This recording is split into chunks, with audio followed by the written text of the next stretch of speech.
Okay, so you want to buy a car wash. Sounds simple enough, right? Buy a lot, put up a building, install some brushes and a couple of pumps, and let cars roll through all day while you sit back and collect checks. But here's the strange part. Over the last 5 years, car washes have quietly turned into one of the most fought-over asset classes in America. Private equity firms, the same guys buying up hospitals, apartment complexes, and funeral homes, are now in a full-blown bidding war over car washes sitting in strip malls next to Chipotle's. And by the end of this video, you're going to know exactly why a business that just sprays water on cars has turned into a multi-billion-dollar land grab, how a single location can pull in cash 24 hours a day with almost nobody working there, and why, despite all of that guaranteed-looking math, most people who try this still end up losing money. Let's start with the obvious question. What does it actually cost to get into this business? Because here's the thing, there isn't just one kind of car wash. There's basically 3 completely different tiers, and they behave like 3 different businesses wearing the same disguise. At the bottom, you've got the self-serve bays. You know the ones. You pull in, feed quarters or a card into a machine, and spray your own car down with a pressure wand under a metal roof. These are the cheapest to build, somewhere around $300,000 to $600,000 for a small lot. But here's the catch. They also make the least amount of money, because the whole model depends on people willing to do the labor themselves, standing there in the cold spraying their own tires. And honestly, fewer and fewer people want to do that anymore. Then you've got the exterior tunnel wash. This is the one everyone's obsessed with right now, and it's the one we're actually talking about today. Picture a long conveyor belt. Your car gets pulled onto a track, drags you through spinning brushes, foam cannons, rinse cycles, and dryers, and you're out the other side in under 5 minutes. Building one of these, buying the land, the tunnel machinery, the vacuum stations out front, that's where you get into serious money. We're talking $2 to $4 million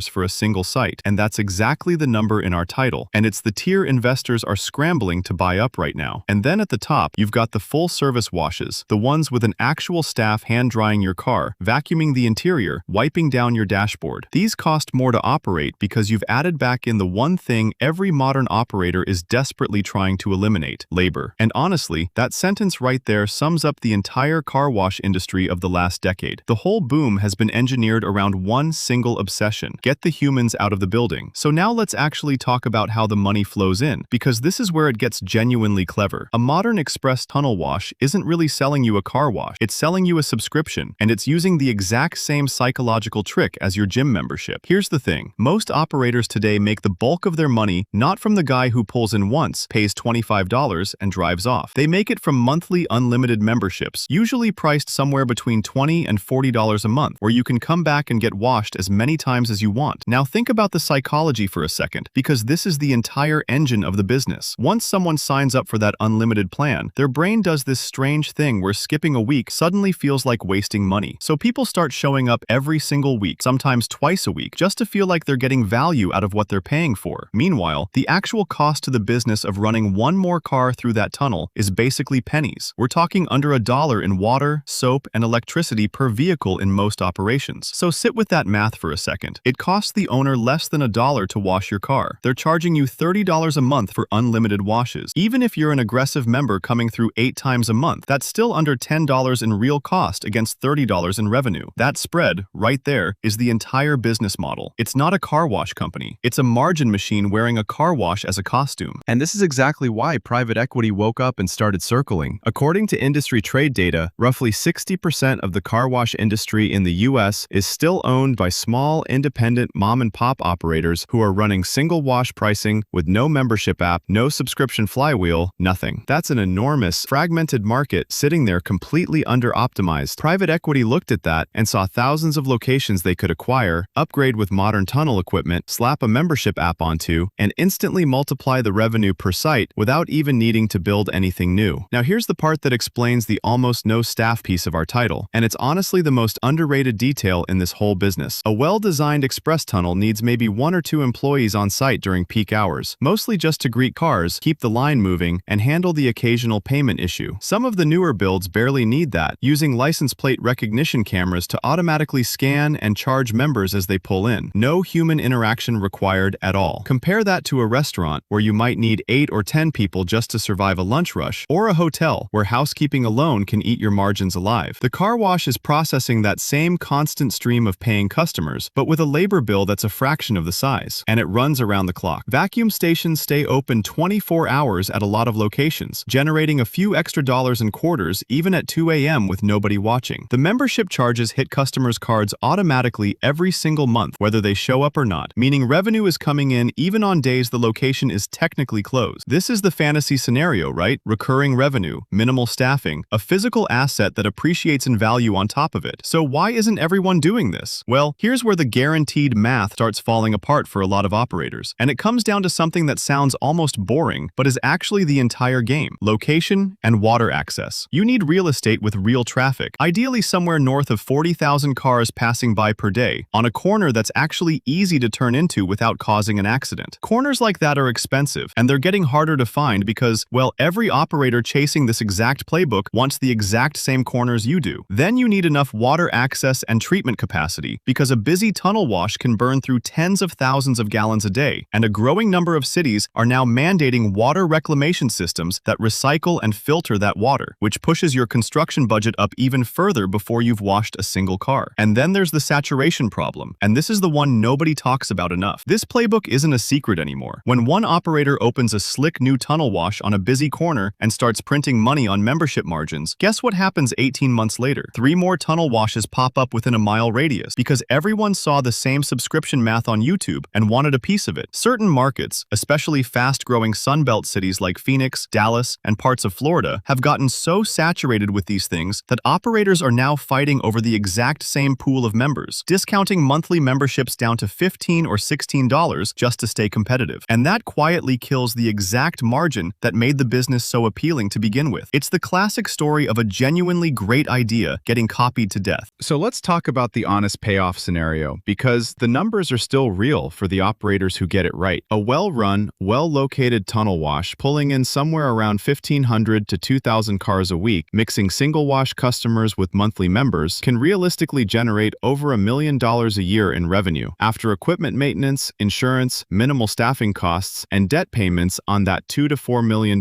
build, operators doing it correctly are often looking at profit margins somewhere in the 20 to 30% range, which honestly rivals or beats what most restaurant owners dream of hitting after years of grinding. But the operators who fail, and there are absolutely plenty of them, tend to make one of 3 mistakes. They overpay for real estate chasing a hot corner during a bidding war. They underestimate maintenance costs because those tunnel machines are mechanically complex and break down constantly, and repairs on a conveyor system are not cheap. Or they open into an already saturated market and immediately get pulled into a membership price war they simply cannot win against a bigger, better capitalized competitor down the street. So, is a car wash actually a good business to get into? Here's the honest answer. It's not really a car wash business anymore. It's a real estate business with a subscription engine bolted on top, and the washing part is almost incidental to the whole thing. What you're really buying, if you do it right, is a high-traffic corner lot generating predictable, recurring revenue from a customer base that's paying you automatically whether they show up or not. And that's exactly why the smartest money in America has stopped looking at these as quaint little neighborhood businesses. They're looking at them as cash-flowing real estate with a subscription model attached, which is either the most boring genius investment idea of the decade or proof that sometimes the best businesses in the world are hiding in plain sight, right there on the corner you drive past every single day without ever thinking twice about it.